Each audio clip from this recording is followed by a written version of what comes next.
ரசூலுல்லாஹ் அவர்கள் இறுதி நாளிலே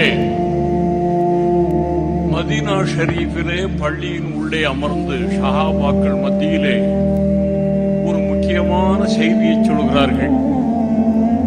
அருமை சஹாபாக்களே, எனக்கு மௌத்து நெருங்குகிறது. அல்லாஹ்வும் என்னை அழைக்கின்றான். உங்களிலே யாருக்காவது நான் தவறு செய்திருந்தால், யாருக்காவது நான் துன்பம் விளைவித்திருந்தால் கூறுங்கள், அதை நிவர்த்தி செய்து கொள்கிறேன் என்று கூறுகிறார்கள். இதை கேட்ட அங்கிருந்த அத்தனை பேரும் ஒரே குரலிலே, யா ரசூலல்லாஹ், தாங்கள் நன்மையை தவிர தீமை செய்ததே இல்லையே என்று கூறுகிறார்கள். அந்த கூட்டத்தில் ஒருவர் மட்டும் எழுந்திருக்கிறார். யா ரசூலல்லாஹ், எனக்கும் தங்களுக்கும் ஒரு முக்கிய பிரச்சனை, அதை இன்றைக்கே தீர்க்க வேண்டும். அவர் அப்படி கூறியதும் இருந்த சஹாபாக்கள் எல்லாம் கோபத்தோடு எழுந்திருக்கிறார்கள்.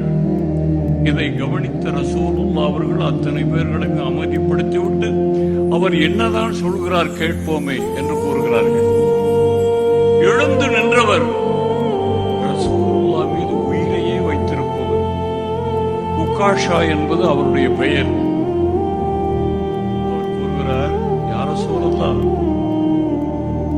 தாங்கள் ஒரு நாள் ஒட்டகத்தின் மீது பிரயாணம் செய்கிறீர்கள்.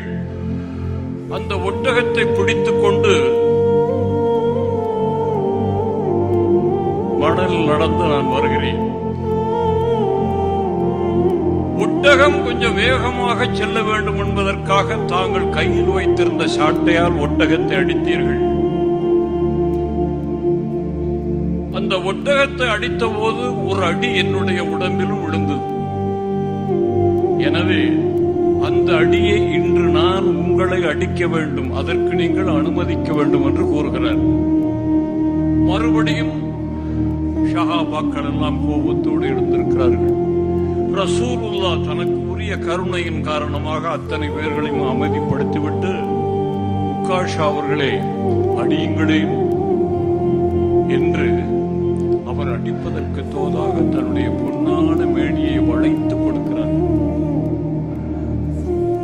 அவர் கூறுகிறார், யா ரசூலல்லாஹ்,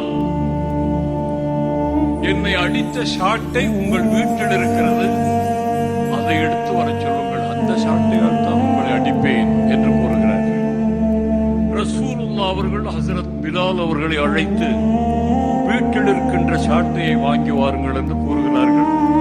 ஹஸரத் பிலால் அவர்களும் கண்ணீர் வடித்துக் கொண்டே செல்கிறார்கள். ரசூலுல்லாஹ்வை சாட்டையால் அடிப்பதால் ரசூலுல்லாஹ்வின் வீட்டின் உள்ளே பிலால் அவர்கள் சென்ற போது ரசூலுல்லாஹ்வின் அருமை கண்மணி ஃபாத்திமா அவர்களும் அவர்களுடைய கண்மணிகள் ஹசன் ஹுசைன் மூவரும் அமைதியோடு இருக்கிறார்கள். அந்த நேரத்தில் ஹஸரத் பிலால் அவர்கள் அங்கு சென்று பள்ளியில் நடைபெற்ற சம்பவத்தை கூறி சாட்டையை கேட்கிறார்கள். இந்த செய்தியை கேட்டதும் ஃபாத்திமா அவர்கள் வேதனையோடு கண்ணீர் வடிக்கின்றார்கள். என்னுடைய அருமை தந்தையாருடைய உடல் நலம் இல்லையே, இந்த தண்டனையை அவர்களால் இப்பொழுது ஏற்க முடியாதே, தாங்கள் உக்காஷாவிடம் கூறுங்கள், அந்த அடியை என்னை அடிக்க சொல்லுங்கள், என்னுடைய தந்தையாருக்கு பதிலாக நான் ஏற்றுக்கொள்கிறேன் என்று ஃபாத்திமா கூறுகிறார்கள். பக்கத்தில் நிற்கின்ற குழந்தைகள் ஹசன் ஹுசைன் இருவரும் அழுது கொண்டே, எங்கள் அருமை பாட்டனாரை அடிக்க வேண்டாம், அதற்கு பதிலாக எங்கள் இருவரையும் அடிக்க சொல்லுங்கள் என்று கண்ணீர் வடித்துக் கொண்டே கூறுகிறார்கள். இல்லை, அவர் ரசூலுல்லாஹ்வைத்தான் அடிப்பாராம் என்று கூறி சாட்டையை பெற்றுக்கொண்டு வேகமாக செல்கிறார் பள்ளிவாசலை நோக்கி. பள்ளியிலே பெரும் கூட்டம் கூடிவிடுகிறது. என்ன நடக்கப் போகிறதோ என்று பிலால் அவர்கள் ரசூலுல்லாஹ் கையிலே சாட்டையை கொடுக்கிறார்கள். ரசூலுல்லாஹ் வாங்கி உக்காஷா கையிலே கொடுத்து, உக்காஷா அவர்களே அடியுங்கள். அவர் மறுபடியும் கூறுகிறார், யா ரசூலல்லாஹ், தாங்கள் என்னை அடித்த போது என்னுடைய உடம்பிலே சட்டை இல்லை, என்று கூறுகிறார். உடனே ரசூலுல்லாஹ் அவர்கள் தன்னுடைய ஜுப்பாவை, தன்னுடைய சட்டையை கழற்றி அப்படி வைக்கிறார்கள். இவர் கையில் வைத்திருந்த சாட்டையை தூக்கி எறிந்துவிட்டு ஓடோடி சென்று ரசூலுல்லாஹ் அவர்களை அப்படியே கட்டி அணைத்து முதுகிலே இருக்கின்ற நுபுவத்து முத்திரைக்கு முத்தமிடுகிறார். பெரியோர்களே, ரசூலுல்லாஹ் அவர்களின் 40வது வயதிலே நபித்துவம் கிடைத்த போது அல்லாஹ்வால் அருளப் பெற்ற அந்த அன்பு சின்னம்தான் நுபுவத்து முத்திரை ரசூலுல்லாஹ்வின் முதுகிலே. இதை எப்படியாவது பார்க்க வேண்டும் என்று உக்காஷா அவர்களுக்கு நீண்ட காலமாக ஆசை, நடைபெறவில்லை. இந்த நேரத்தை பயன்படுத்தி மிக தந்திரத்தோடு வெற்றி பெறுகிறார்.